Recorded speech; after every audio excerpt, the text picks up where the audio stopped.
Good morning, everyone, again. So this is lecture 9. It's going to be another short one. We're going to talk about aldehydes and ketones now, right? Which we talked about a little bit in the previous lecture, but we're going to talk about it now in detail. Mostly as like products of alcohol reactions and stuff, right? Like you shouldn't drink formaldehyde. Wait, no, sorry. Let me say that again. You shouldn't drink methanol because it makes formaldehyde in your body because of alcohol dehydrogenase, right? But you can drink ethanol because it makes acetaldehyde, which is not as deadly as formaldehyde, right? See? Well, we're going to be talking about those aldehydes now in this lecture. And again, this is another short one. So let's go ahead and get started. So before we can talk about aldehydes and ketones, we have to talk about the carbonyl functional group. The carbonyl functional group is quite literally an oxygen connected to a carbon with a double bond, right? This oxygen has two lone pairs at the top, as all oxygens do when they're connected to something with a double bond, right? And so what happens is that the oxygen is already electronegative. You know that from previous lectures, right? It's already electronegative. What that means then is that it draws electron density away from this carbon right here, right? It draws electron density away from the carbon. That's why the oxygen is partially negative and the carbon is partially positive, because the electronegative oxygen is drawing electron density away from the carbon, right? That means then that this carbon is just dying for some electrons. And so we can call this carbon an electrophile.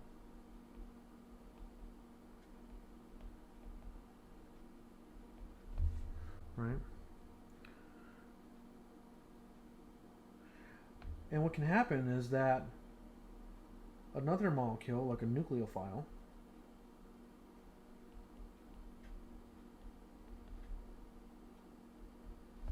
right,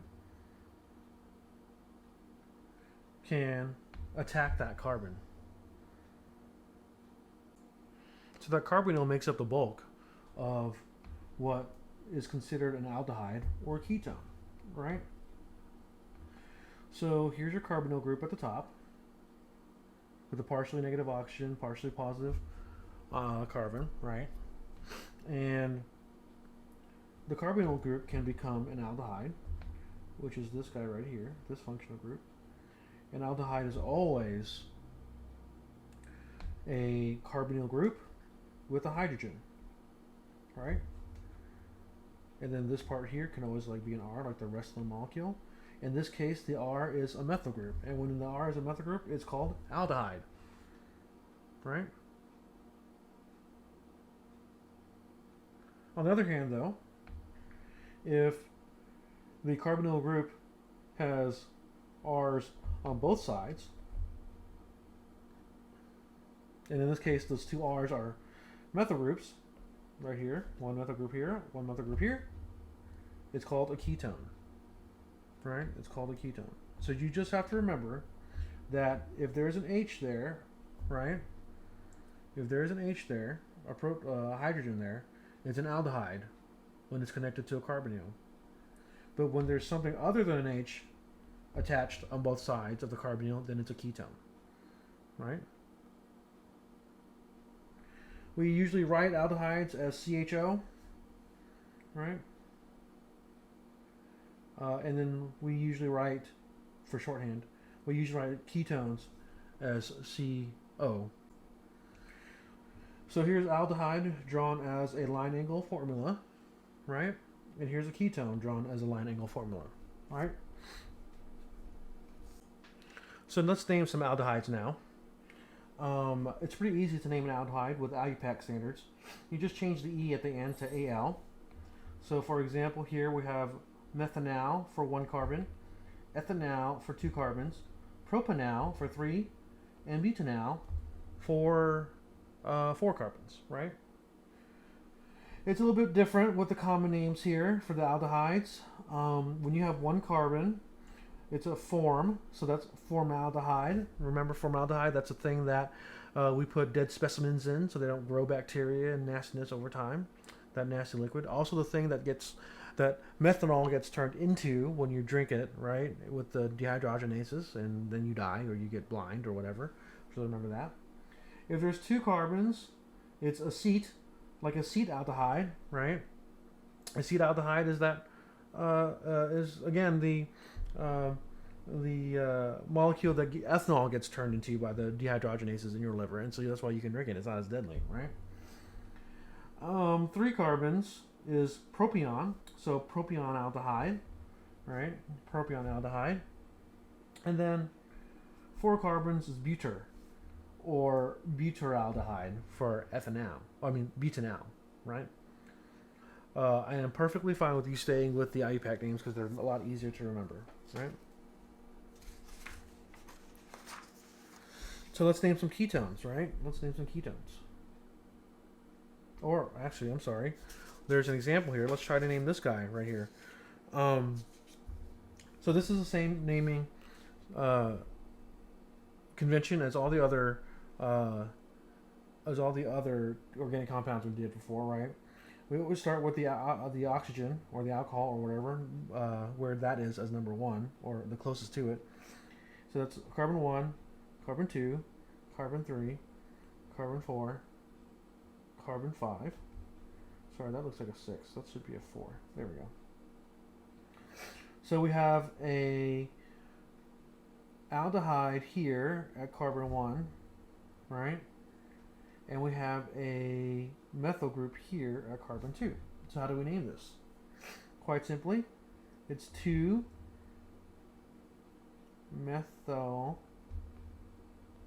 because it's at the second carbon, and it's alphabetical, right? And since it's on the first carbon, you don't have to say 1 at all. It's just pentanol. Also notice too that when you have an aldehyde organic molecule, the pentanol or the aldehyde part has to always be at the beginning, right? Because you can't connect anything else to H.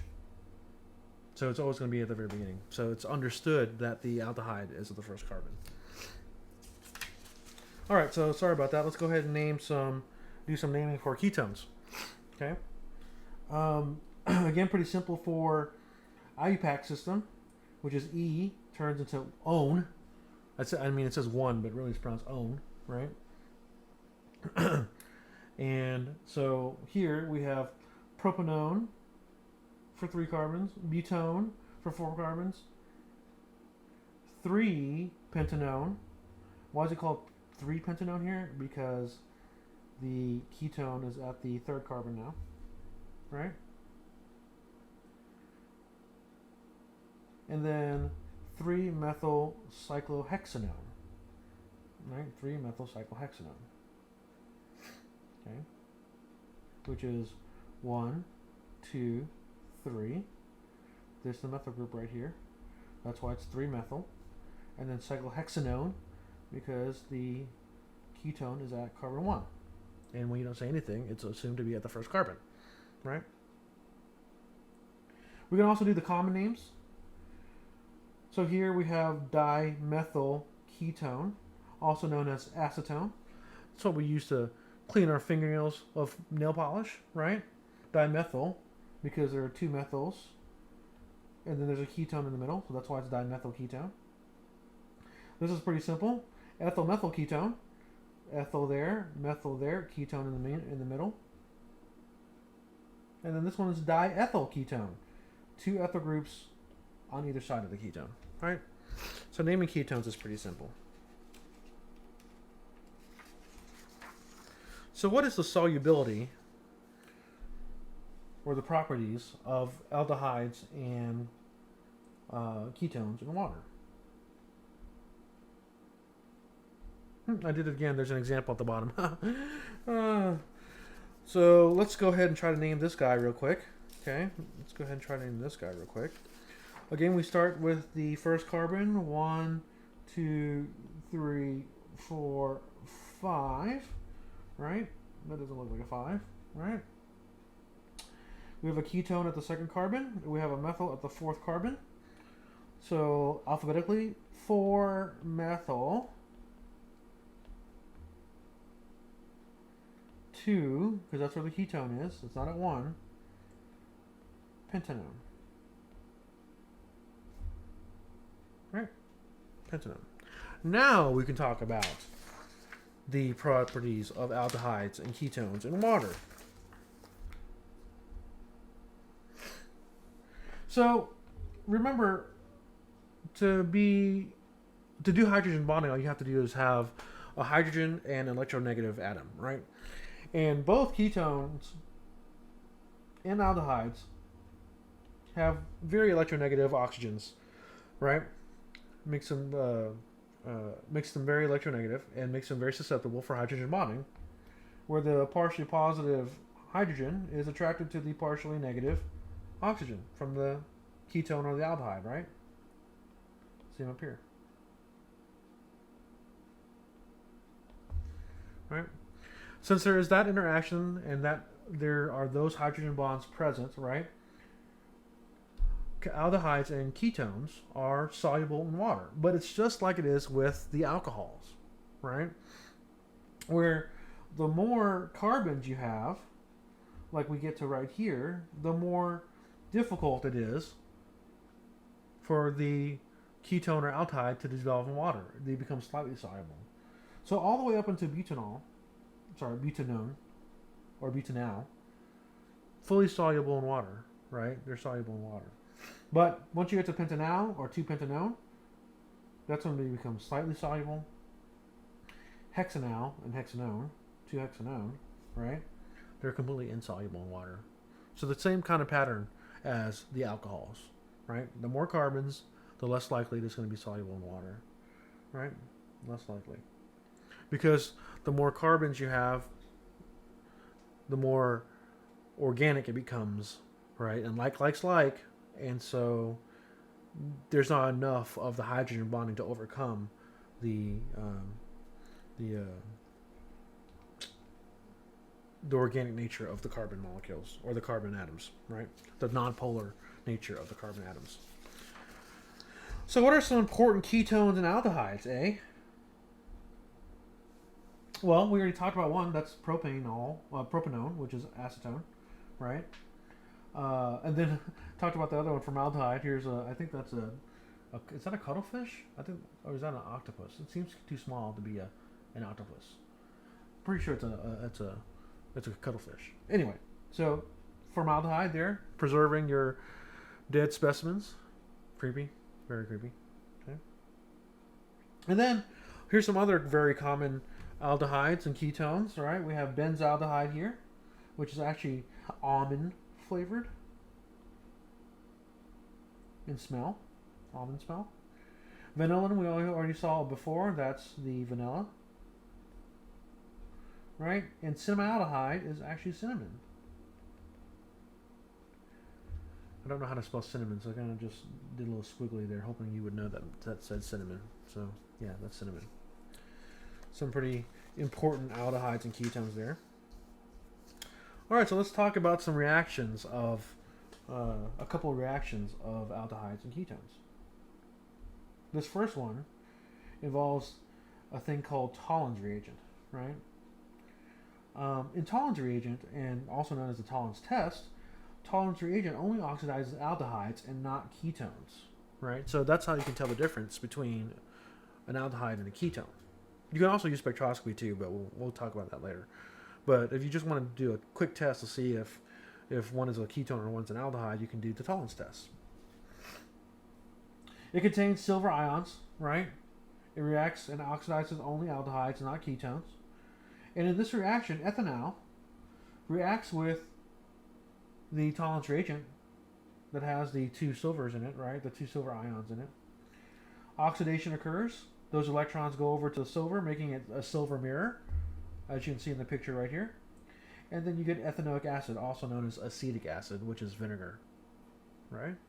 And this is actually how they used to make mirrors. Very simply, this is how they used to make mirrors.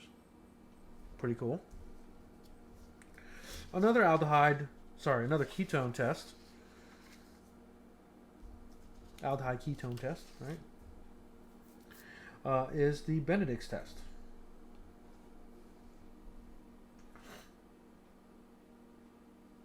So in Benedict's test, there's copper. The Benedict's reagent, there's copper ions, and it forms into brick red solid copper oxide as a positive test for many sugars, right? As a positive test for many sugars. How does it do that? Well, it's because it reacts with this aldehyde right here, right? It reacts with this aldehyde. It oxidizes it to a carboxylic acid, and you get copper oxide, which is brick red. So that's how you also know you have an aldehyde.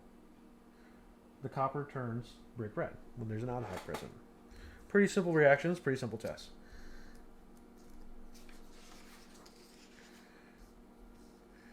And then we can also do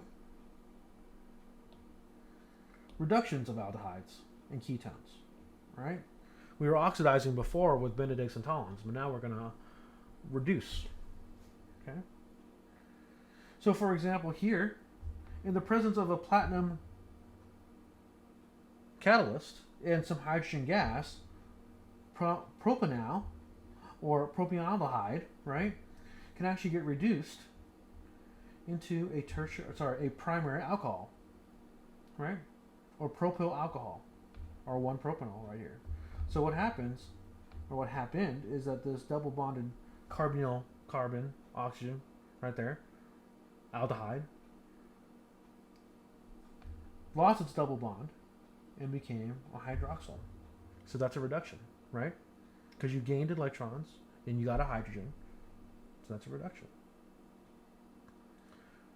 Same thing can happen with ketones. So here's a ketone in the presence of hydrogen gas and a nickel catalyst, right? Again, the double bonded carbonyl group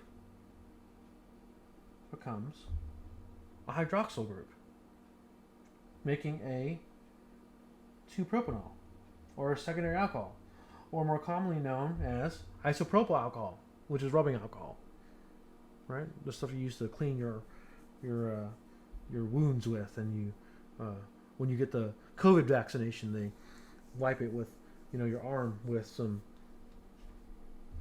isopropanol, and then they administer the vaccine. So those are some pretty easy reactions, right? So in these particular examples, I have hydrogen gas, but you can also use sodium borohydride as also a source of electrons too for reduction as well. Sodium borohydride, right? And catalysts such as platinum and nickel, right here. You've seen those before. I've talked about those before. They happen a lot in organic chemistry, right? So let's do a quick example, or a couple of quick examples. I didn't forget about these examples. Okay. So if I oxidize this molecule to butanol, right, what do I get? Well, remember what happened in the previous reaction when we did an oxidation, right, of ethanol in the previous slides. We have to lose a hydrogen because that's what happens when you do an oxidation, right? And if you lose a hydrogen, the oxygen is missing a bond now because it always has to have 2 bonds, right? Unless it's charged. So what does it become? Easily this.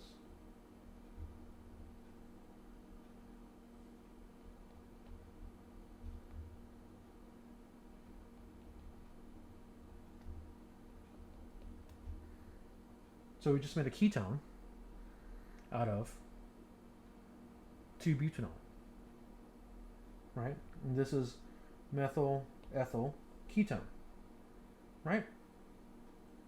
All right, so we're using Tollens reagent now. Tollens reagent is the silver plus, right? It has the silver plus in it. What does that do? Well, that oxidizes the aldehyde here, because we have an aldehyde here. Remember, Tollens only reacts with aldehydes, not ketones. So when we saw it react before, and you're doing oxidation, you have to, once you've already got double bonds on the oxygen, something else has to happen, right? So now it's a carboxylic acid, right? And this is actually acetic acid.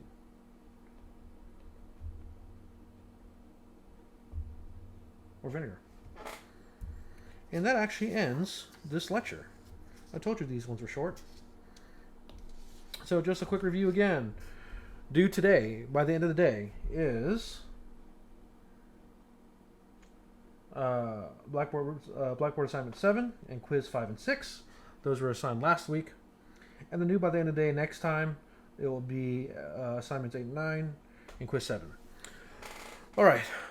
Good luck with this stuff. Good luck with your lab midterm. Let me know if you have any problems, and I'll see you next week.